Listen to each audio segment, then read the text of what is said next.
On the eastern shore of Lake Michigan, just 200 miles north of Chicago, is a small city called Muskegon. Defined by towering sand dunes and a magnificent freshwater ocean, Muskegon is home to Sappi's only mill in the Midwest. The vast natural resources of this area have long been a magnet for industrialists, including 19th century lumber barons who once thought their supply of timber would never end. It was during this time that Eugene Muir, a talented papermaker from Germany, was in search of a home for his new paper mill. He chose Muskegon for its deep water port, central location, and endless supply of sawmill waste. And in the summer of 1900, the community's long history of making paper began. Mr. Muir probably never imagined his dream would live on for more than a century, but live on it does in a state-of-the-art facility that is constantly working to improve its methods, upgrade its technology, and adapt to the demands of today's marketplace. The mill employs hundreds of people from the surrounding West Michigan region who make Sappi North America's finest grades.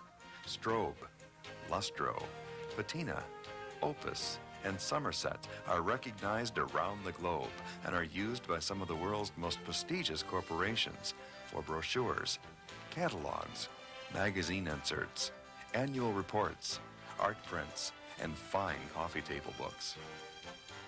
Papermaking is a very capital-intensive operation.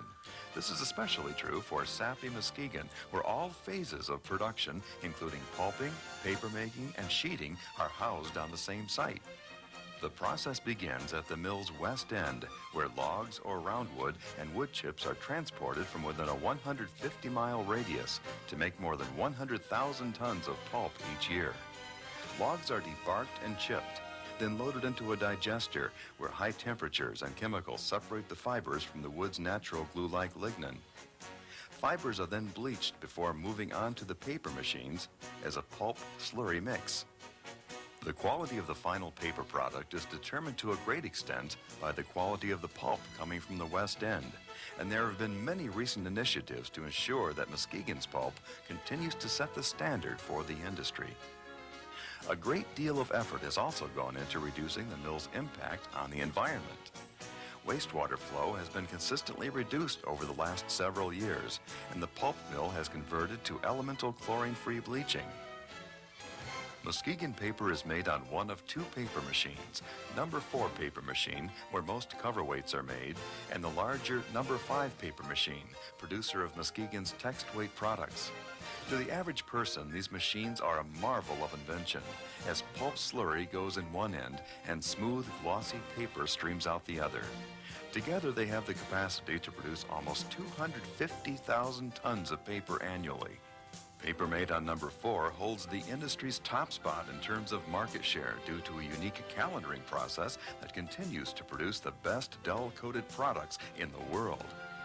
Fine-tuning this equipment is a never-ending process, and teams work constantly to maximize production while improving product quality.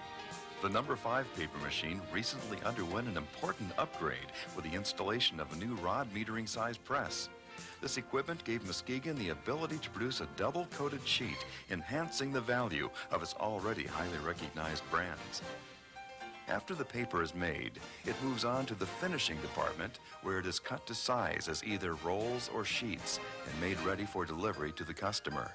Muskegon's finishing equipment includes the most cost-effective folio carton machines in the world. Both the number 1 and number 2 converting complex transform rolls into cartons online. A number 3 folio sheeter is the latest addition to the mill's sheeting capabilities. This equipment has the capacity to sheet 100 tons a day and allows Muskegon to not only reduce lead times on special making orders, but also offer its products on press-ready skids. The goals of improving quality, reducing costs, and providing a safe environment are reinforced daily at the Muskegon Mill. Teams made up of management and hourly employees use the 7-step cost of quality process to identify opportunities for improvement, develop better methods, and then incorporate those methods into the mill's standard procedures. In an average year, more than 250 teams will save Muskegon over $15 million through the cost of quality program. The mill recently celebrated its 100th anniversary with a 2-day centennial celebration. While the centennial was a time to look back at the mill's accomplishments in the last century, it was also a testament to a workforce that continues to look forward.